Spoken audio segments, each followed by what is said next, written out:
keadaan rumah kami.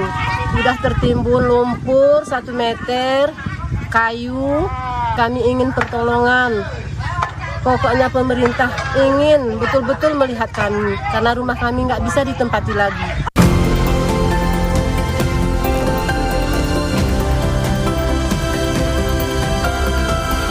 Usai diterjang bencana yang meluluh lantahkan sejumlah wilayah di Sumatera, kini kehidupan masyarakat harus tetap berjalan.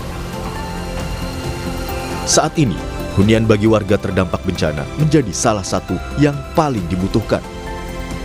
Menteri Koordinator Pembangunan Manusia dan Kebudayaan Pratikno bilang sebanyak 1.050 unit hunian sementara telah selesai dibangun di sejumlah wilayah terdampak bencana di Sumatera.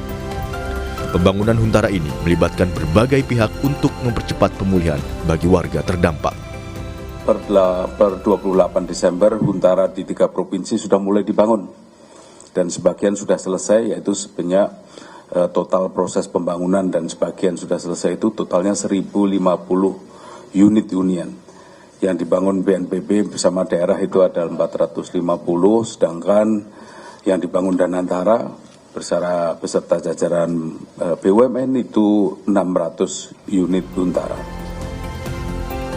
Sementara itu, dalam keterangan tertulis, Sekretaris Kabinet Teddy Indrawijaya menyatakan Danantara sudah memulai pembangunan 15.000 rumah dari BUMN. BNPB telah memulai pembangunan 4.500 hunian sementara yang tersebar di 3 provinsi. Saat ini, percepatan pembangunan hunian bagi warga terdampak bencana di Sumatera memang menjadi prioritas karena menjadi salah satu yang paling dibutuhkan warga. Selain itu, pembangunan akses jalan seperti jembatan dan infrastruktur lainnya juga terus dilakukan. Tim Liputan, Kompas TV.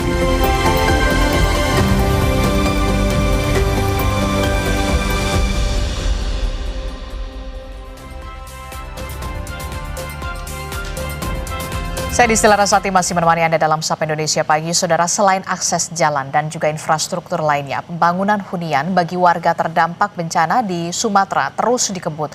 Pembangunan Huntara ini melibatkan berbagai pihak untuk mempercepat pemulihan bagi warga terdampak.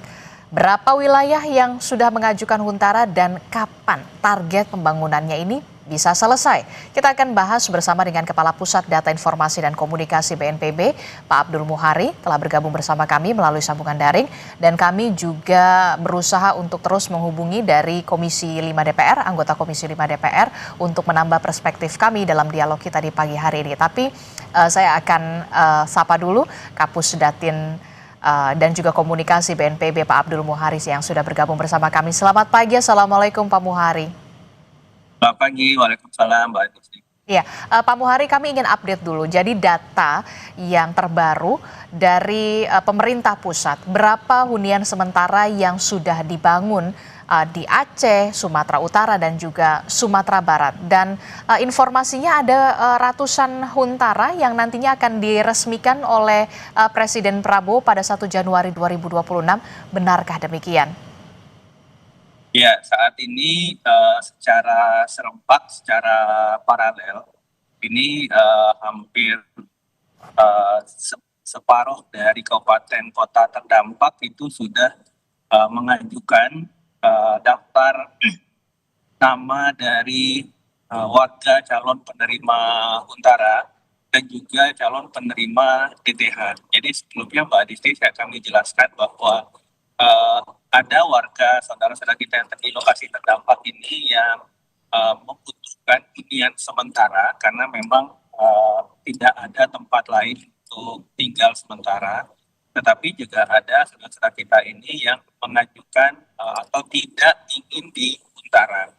Nah, untuk mereka yang ingin di Huntara, ini yang sedang kita kejar pembangunan hunian sementara ini di Aceh itu.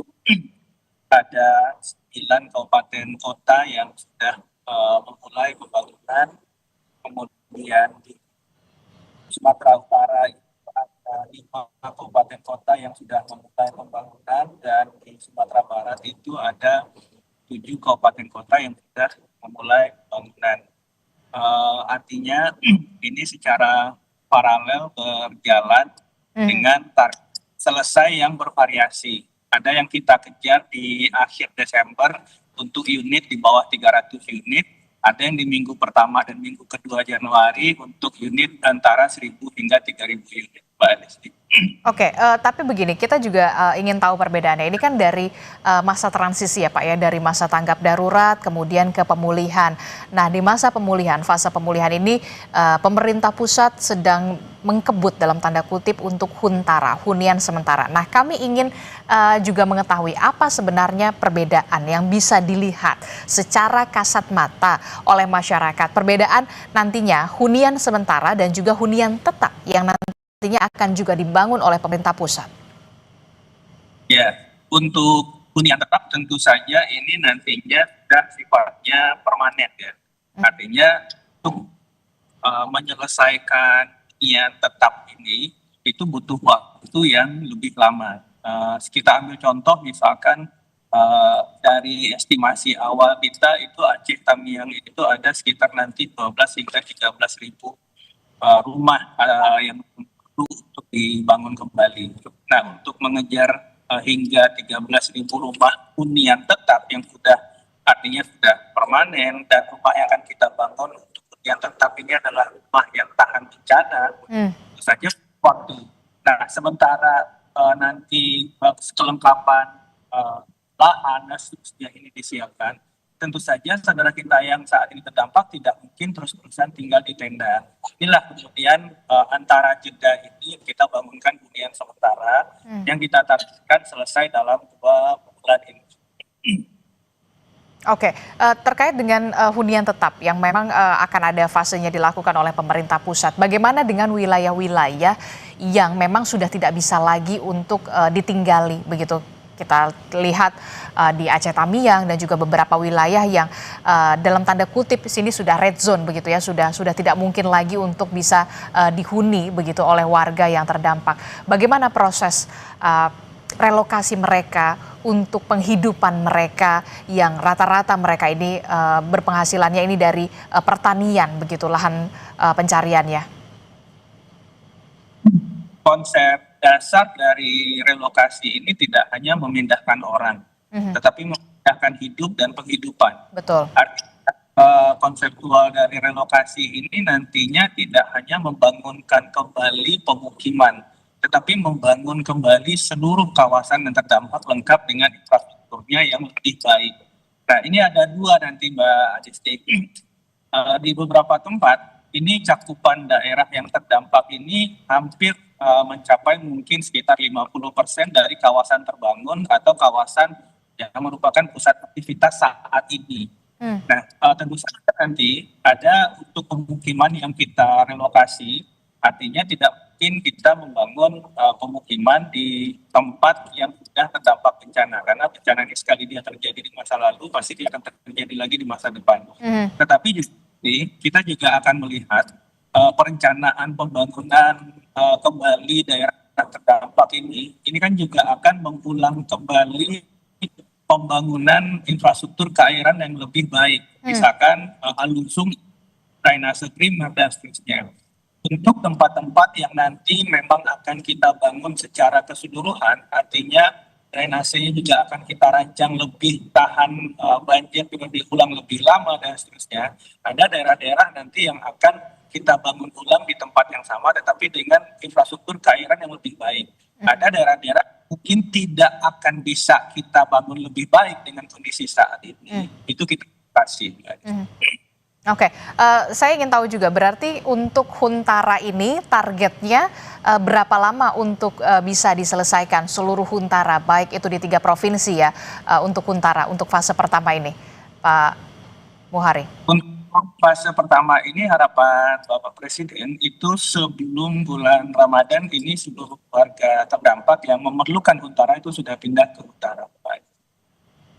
Oke, jadi sebelum bulan Ramadan ini targetnya sudah bisa rampung ya untuk seluruh Huntara. Jadi total untuk Huntara di 3 provinsi ini berapa Pak? Beragam, jadi yang paling banyak itu Aceh, ada sekitar mungkin kalau estimasi awal kami itu dari jumlah bangunan yang terdampak sangat parah, artinya rusak dan hanyut, kemudian dengan perbandingan warga yang mengajukan huntara atau mengajukan DTH itu sekitar 20 ribuan unit. Oke, kalau untuk Aceh itu 20 ribuan lebih karena memang Provinsi Aceh adalah wilayah yang cukup terdampak di bencana banjir dan juga longsor di kemarin beberapa bulan yang lalu di November. Lalu untuk fase selanjutnya, untuk hunian tetap, ya kan? Hunian tetap ini setelah hunian sementara sudah rampung, fase selanjutnya hunian tetap. Nah, kapan akan dimulai untuk hunian tetap ini? Apakah pertengahan 2026 atau seperti apa? Saat ini kita sedang menyusun dokumen yang namanya R3P, Mbak Adisti. Ini rencana pembangunan pasca bencana. Nah, di dalam dokumen ini tertuang, ini akan menjadi buku putihnya rekonstruksi kawasan. Ini tertuang berapa rumah yang akan kita bangun, kapan kita bangun, kemudian infrastruktur apa saja, dan seterusnya. Ini untuk rencana dokumen ini sedang berjalan dibangun dengan target kita di minggu pertama Januari itu sudah selesai. Sehingga nanti target jangka pendek, jangka panjang, jangka menengah dari konstruksi kawasan ini itu bisa kita lakukan. Tapi intinya mungkin saya akan bicara seperti untuk huntara itu maksimal akan kita selesaikan dalam 3 bulan, termasuk yang paling banyak ya, yang mencapai unit 15.000 dan seterusnya. Dengan harapan tentu saja lebih dari 75% itu sudah selesai di tengah Februari. Kemudian berjalan dengan asesmen terhadap kondisi yang lahan yang sudah diusulkan oleh daerah yang saat ini kita akan pastikan benar-benar dari sisi clean and clean dari status hukumnya, kemudian aspek kebencanaannya. Nah, kalau ini sudah selesai, pembangunan huntap juga sudah akan kita lakukan.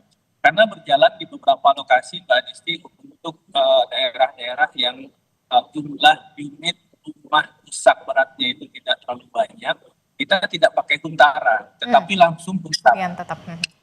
Untuk beberapa di Sumatera Utara, itu dia tidak memakai huntara karena memang estimasi kita dengan membangun huntap itu juga selesainya akan sama dalam 2 bulan ke depan. Sehingga ini langsung huntap. Huntara ini kita bangun hanya untuk yang jumlah rumah rusaknya itu di atas 1.000 unit atau di atas 2.000 unit. Sehingga mungkin butuh waktu agak lama kita mempersiapkan hunian tetapnya.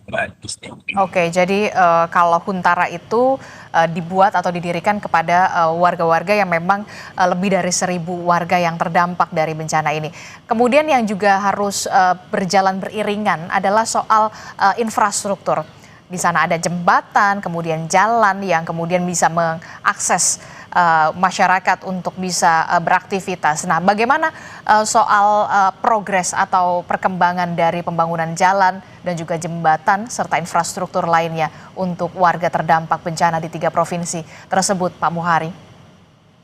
Ya, untuk penanganan jalan dan jembatan, ini ada 2 kriteria pengelolaan yang kita kejar saat ini dan sudah mencapai 90%, itu adalah jalan dan jembatan nasional. Artinya jalan dan jembatan yang menghubungkan provinsi ke provinsi dan kota kabupaten di dalam provinsi.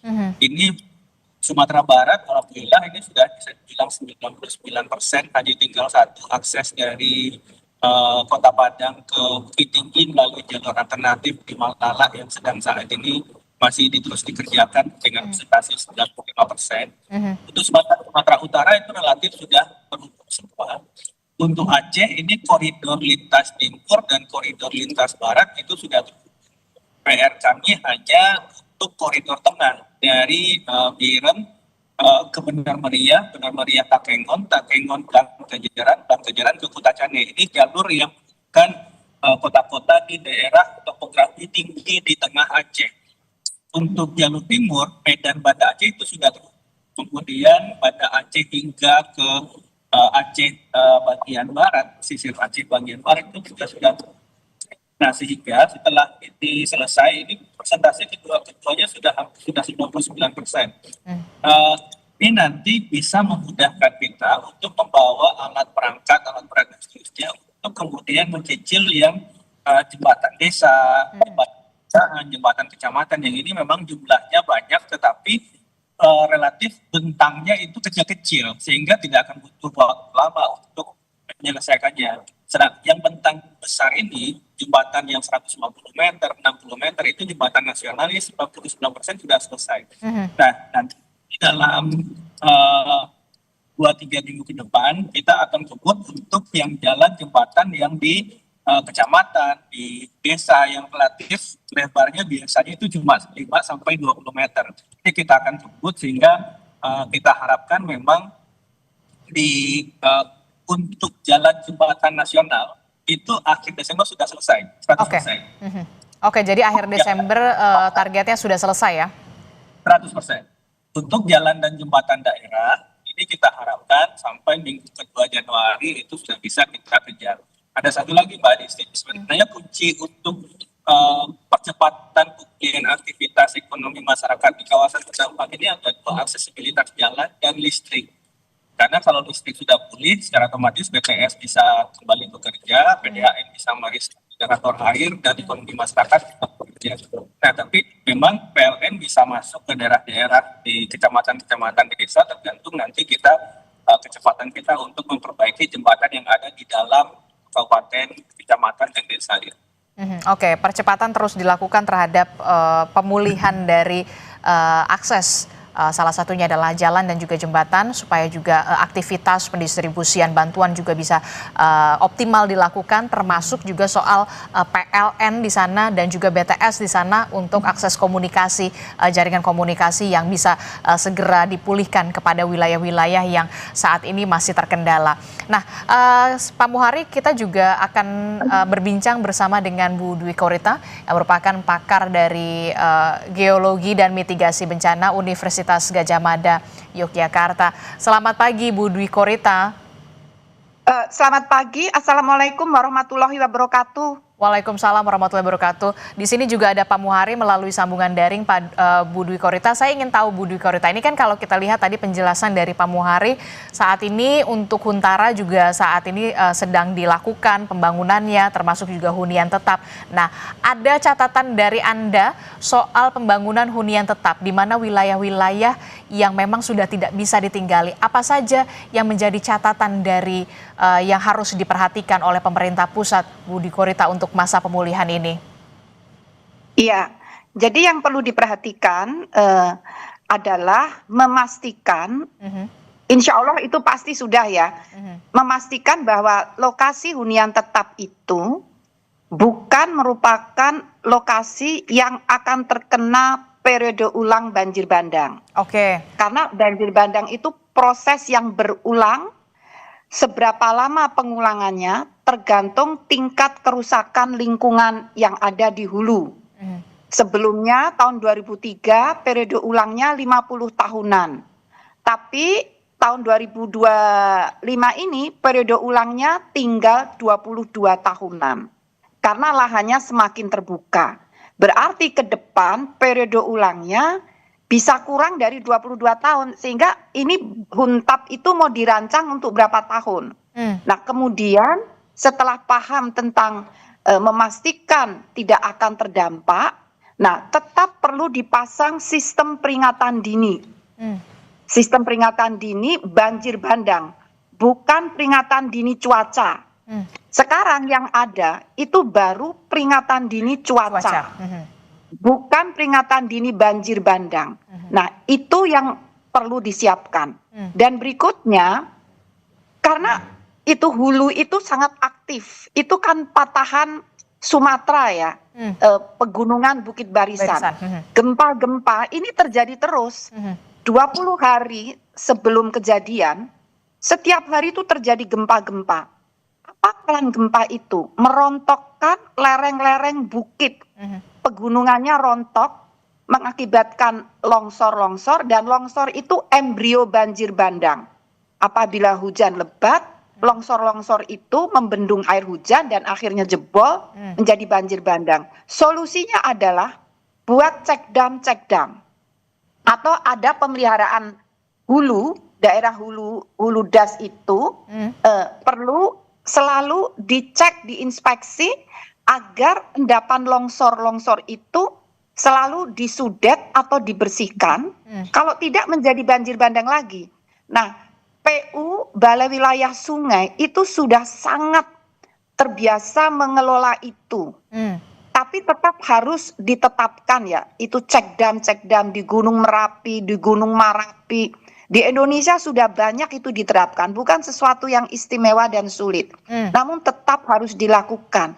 Sehingga selain sistem peringatan dini banjir bandang khusus, juga perlu adanya mitigasi untuk mengurangi sedimen-sedimen yang memicu banjir bandang. Misalnya dengan cek dam atau inspeksi rutin di Sudet ya. Endapan itu kalau diturunkan ke bawah dengan terkontrol atau dibersihkan itu akan mencegah terjadinya banjir bandang.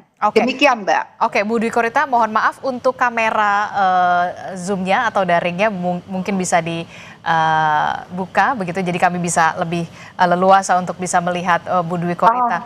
Baik, mohon maaf. Iya, termasuk. Sebentar. Nah, ini yang kemudian menjadi menarik juga adalah soal sistem peringatan dini banjir bandang.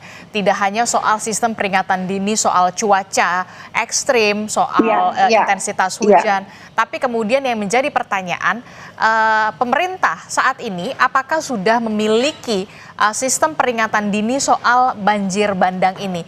Ini tentu saja menjadi penting khususnya di wilayah-wilayah yang rawan dari banjir bandang dan juga bencana longsor. Itu yang kemudian kan yang menjadi pertanyaan. Saya ingin ke Pak Muhari. Pak Muhari, apakah kemudian pemerintah pusat saat ini sudah memiliki sistem peringatan dini untuk banjir bandang, khususnya di wilayah-wilayah yang rawan bencana di sana?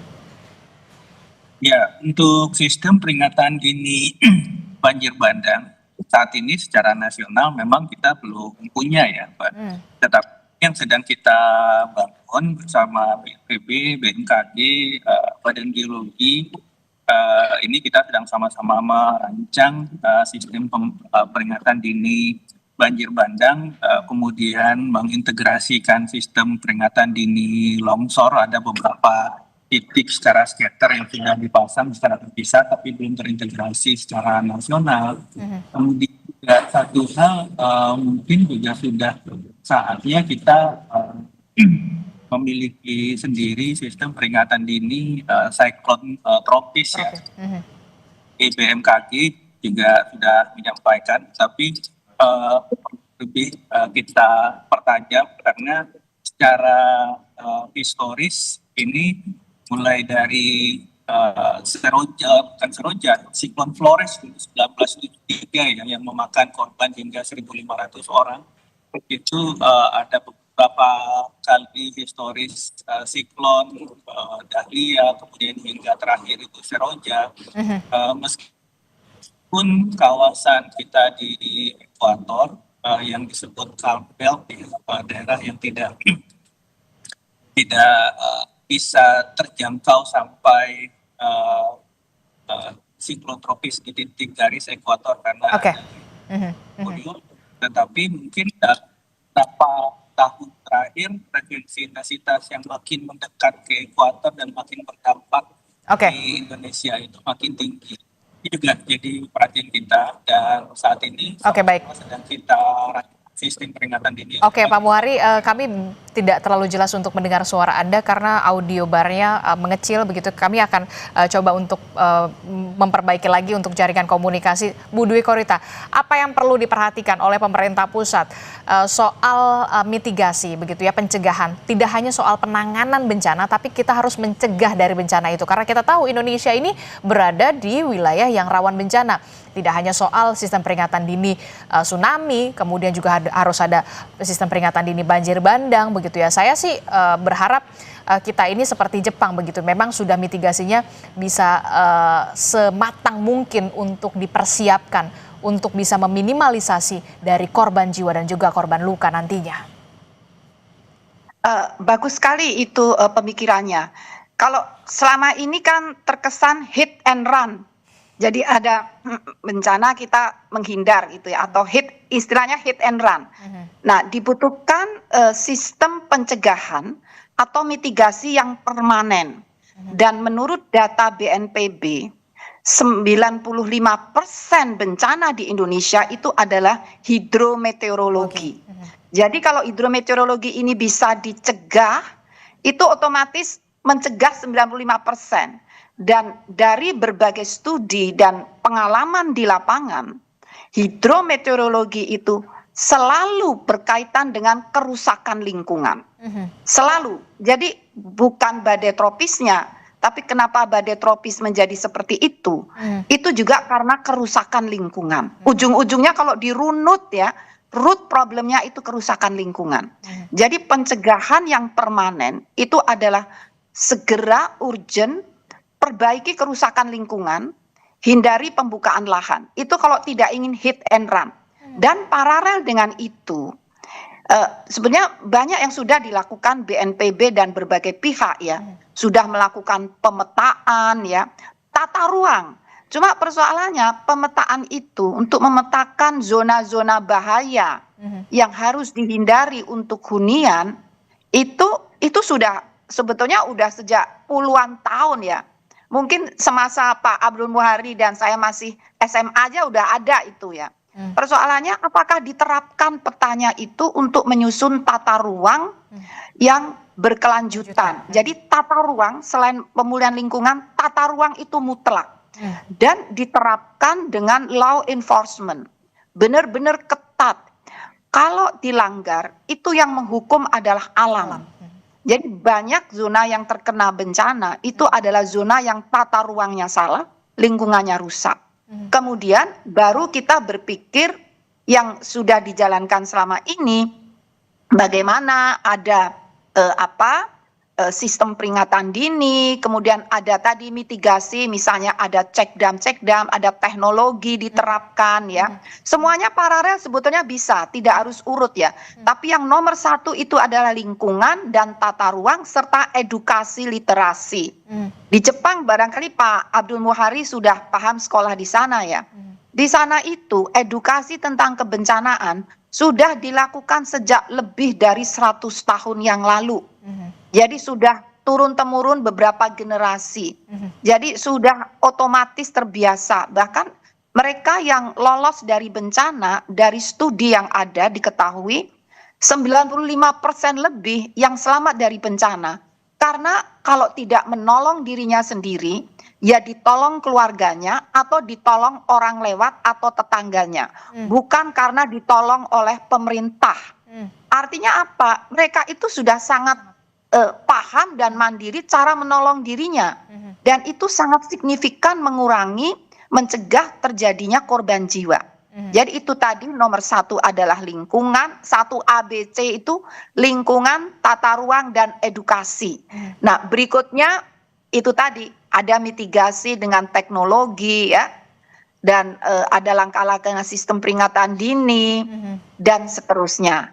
Dan ada gladi evakuasi itu bagian dari edukasi. Di kita di Indonesia BNPB ini sudah melakukan gladi evakuasi setiap tahun itu secara nasional. Masa di bulan tertentu, kalau nggak salah Oktober ya Mas ya, ada setiap bulan. Dan di daerah-daerah ada mereka lakukan minimal setahun juga sekali. Jadi ada beberapa kali setahun ya, tadi nasional ada yang lokal ya. Itu sebaiknya sekarang coba setiap bulan. Bisakah itu? Nah kalau bisa setiap bulan itu benar-benar akan skillful, akan cekatan menolong dirinya sendiri, udah tahu jalur evakuasinya kemana, tempat yang aman di mana, rambu-rambunya udah tahu, petanya udah ada, dan apa yang harus disiapkan, yang dibekal untuk evakuasi apa saja. Demikian Mbak. Oke, termasuk juga ini menjadi kerja panjang begitu ya, tidak hanya soal setahun 2 tahun, tapi kemudian juga kerja panjang soal edukasi, teknologi, termasuk juga soal anggaran yang memang harus didukung oleh anggaran, itu penting. Terakhir saya ke Pak Muhari. Pak Muhari, 3 poin yang kemudian saat ini tengah dilakukan oleh BNPB soal pemulihan Huntara dan juga hunian tetap untuk saudara-saudara kita di 3 provinsi. Ya, saat ini kita memang sedang mengejar pembangunan Huntara, dan kita harapkan memang sesuai harapan Presiden itu sebelum bulan Ramadan sudah selesai. Dan untuk mereka yang tidak memilih di Huntara, Mbak Desti, ini kita sudah siapkan dana hunian, 600.000 per kakak per bulan, biaya sewa rumah dan seterusnya. Dan ini sudah bisa dibayarkan itu di minggu ini, Mbak Adisti, sebanyak 16.000 kakak di 3 provinsi. Ini bertahap, tidak hanya 16.000 kakak ini. Nanti setelah ada pembaruan data dari pemerintah daerah, kita tambahkan lagi tahap 2 sehingga benar-benar nanti baik saudara-saudara kita yang pindah ke utara maupun tidak memilih di utara itu hak-haknya bisa kita bayarkan semua, Mbak Adisti. Oke. Terakhir Bu Dwi Korita untuk poin rekomendasi untuk pemerintah pusat, singkat saja. Ini karena Huntara dan Huntap sudah dibangun, mohon sistem peringatan dini diperkuat dan lingkungan segera dipulihkan agar para penghuni itu lebih terjamin keamanannya untuk menghindari bahaya banjir bandang susulan. Demikian, terima kasih. Oke, baik, terima kasih Bu Dwi Korita Karnawati telah bergabung bersama kami dan juga ada Kapus Datin dari Komunikasi BNPB, Pak Abdul Muhari juga terima kasih sudah bergabung bersama kami. Sehat selalu Bapak dan juga Ibu. Selamat pagi. Assalamualaikum. Selamat pagi Pak Abdul Muhari dan Mbak.